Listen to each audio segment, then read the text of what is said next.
I'm going to try and understand from them how your journey has been literally as you move to the corner office, the hard work, the sweat, the tears, the challenges that you've met on the way, and the learnings that can inspire all of us as well. So let me kickstart by you, Ameera. Tell me what the corner office is truly like and how your life at the corner office is. Um, thanks for having me here. The corner office is always this noisy, number one. There's always some chaos in the office and something always dynamic and different happening. But on a more serious note, I mean, I think, uh, as having built this business for the last 22 years, I've gone straight from being at the counter to the corner office. Because you, as an entrepreneur and a promoter who's building the business, you pretty much land up doing everything, right? There's no structured training program that I've sort of gone through or levels that I've gone through. So I've been at the customer desk at the front end dealing with consumers. At the same time, been the person picking up furniture and moving. At the same time, you're making decisions which are going to impact, thousands of people. So I think the ability and the adaptability to do anything that you need to do for your business, I think is obviously a very critical part of being a leader. And walking that talk is very important. I mean, I think the journey has been exceptional. It's been a full roller coaster ride. And that's what I've loved about it. It has not been a straight line at all. There have been, boardroom battles. There have been 3 rounds of private equity. There's been a public issue. There's been, in the 4 years we've been public, we've had a roller coaster ride because we had COVID and then no COVID. So it's been quite crazy. But overall, I mean, I wouldn't change the roller coaster experience for anything. Because I genuinely believe that the biggest learnings and the wisest things to learn are really when things get really tough. And honestly, I've had to dig very deep in myself at the tough times to find the grit, the strength, and the sanity to just stay through the chaos. And that's actually been the biggest thing that's helped me grow. Fair enough. Prabha, let me take the question to you. What are the key challenges that you've seen along the way when you've reached the corner office, how you navigated through them all through your career, and now how is life?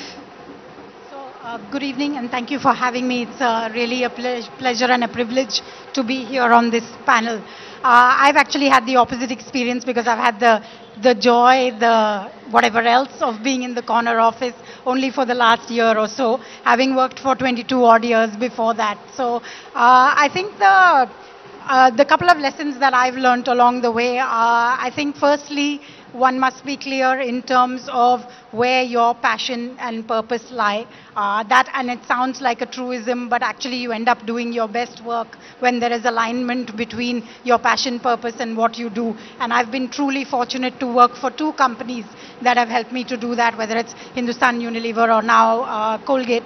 I think the second lesson that I've learned along the way actually is if as long as you're getting better every day, and you're enjoying what you do and you feel like you're personally expanding your capabilities, eventually you will get where you're meant to get to. And I'm not sure, people often ask you the question of where do you see yourself 5 years from now and so on. I find that question extraordinarily difficult to answer and extraordinarily difficult to plan. And so I think more, a day better than yesterday kind of approach has worked for me. But so far the year has been fun. Wonderful. Vinati, how is the view from your corner office? And tell me the biggest or the most challenging part of being at the corner office for you. So, my story has been slightly different. I joined my father's company. I'm a second generation entrepreneur. It was a very, very small business when I joined. Just to give you some perspective, we were making one product, selling it only in India. Doing about, we were listed then, market cap was maybe about 20 crores. Today we do more than 30 products, supply to 30 countries. We trade at somewhere around 18,000 crores. So that's been the journey really for the last 17 odd years. I have grown, I would say with my father, we both built this business together. We started expanding through integration.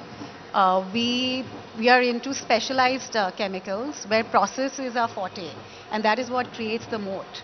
So having good technical expertise has been a big boon. I'm an engineer and as well as I have a business background. So it's been fun actually. It's been interesting. It's been a combination of challenges and fun. Wonderful. Devita, can you highlight any key accomplishment or a milestone that defined a turning point in your career and that really helped you to reach where you are today? Well, I started my company 17 years ago, and I've been sitting in the corner office with a nice view literally for a long time. So I will say from my perspective, the biggest turning point, of course, was when I decided to turn entrepreneur and start my own company. And to be honest, technology, consumer electronics is a very competitive field. Of course, there are not that many women in it, but that also gave me a chance to redefine the industry. You know, it was a very commoditized, low cost, low margin space. And coming in as an entrepreneur, I said, what is it that I can bring in as a woman entrepreneur that makes this business different from most of the competitors in the industry? So every time I see that the industry tends to either commoditize, or there are people who are trying to disrupt it with low prices, or there are too many foreign competitors coming in, crowding in the market, I think each turning point is that I bring in as a woman entrepreneur to define what us and the industry should do competitively and creatively for the customer. So I think the turning point is, as long as you are the turning point to the industry, I think you're in a good space in your corner office. Fantastic. Upasana, from Stanford to startup, tell us, what have been the key challenges that you've faced and how you navigated through them. Any particular strategies that you adopted that helped you be successful over the journey, so that everybody here who's aspiring to be the next generation entrepreneur or a leader can learn from you? Well, firstly, thank you for having me here. A very good evening to everyone. I would say that I became an entrepreneur by mistake, I would say. I'm not saying I didn't want to. I'll tell you how it all started. I come from a very academia-focused family. My father had a PhD in physics, and I'm Kashmiri, so हमारे में सिर्फ पढ़ाई करनी होती है, and you have to do a government job or a engineering job. So I wanted to pursue a master's in engineering. That's the genesis of my life story. That's why I'm revealing it. And I applied to some 8-9 universities abroad, and I had good grades. I was a very nerdy student. So I got admission to all the universities except the one that I wanted to go to, which was Berkeley. I didn't get. But I got an admit in Stanford, which was very surprising for me because I had not studied from any IIT. And typically they had never admitted anybody from India in an engineering program who was non-IIT. So that created a challenge because being from a extremely middle class family with both parents being teachers, it was impossible to afford even 1/4 of tuition fee. And so there began my first journey of hustle, which my sister pushed me into. Her idea was that you have to fly to US anyway, visa bhi hai, admits bhi hai, so why don't you fly first to San Francisco and try to hustle a scholarship. If you get it, then fine, otherwise you can go to any of the other schools that you have admits in. So I went there with my first flight ever is a 24-hour flight. I don't know anyone. I don't have any family, relatives. And very interestingly, I asked a lot of Indian students to help me, and I did a lot of door-to-door marketing of myself to all the professors. And long story short, not intending to bore everyone, at the end of the 29th day, I was finally able to hustle a scholarship of 100,000 US, which paid for my entire education for 2 years. And I can tell you, until then, I was a very shy and not very confident person, and that was my first confidence building moment in life, that you can literally get a win out of, all indications of failure.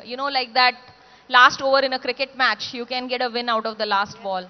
And I think that is where my journey began. And so after pursuing a career in the Valley, I wanted to do something in financial services in India. So I moved back And after working for a few companies, non-profits, for profits, I decided I must start on my own. Otherwise, I won't be able to do what I want to do. So I think that journey has been exhilarating. It's been 14 years. When we started, I don't know how to put this, but everybody said you are fools, including my own family, that India will never go digital payments. India will. So just for reference, what we do at MobiKwik is we do digital payments, we do credit, and we do all financial services completely digitally on an app. So I think it took 4 years to get the first conviction. And we did that by just building it ourselves. Just me and my co-founder working from a dining table, 2 laptops, and putting together our own savings. And I want to tell you that by the time we were at the 3-4 year mark, we had like 1 million users. We were revenue and cash positive. We had employees that we were able to pay salaries to, and we were one of the early recipients of RBI's prepaid wallet license. I think that was our first moment of conviction that अब कुछ बन सकता है और तब से बना ही रहे हैं, अभी चल ही रहा है.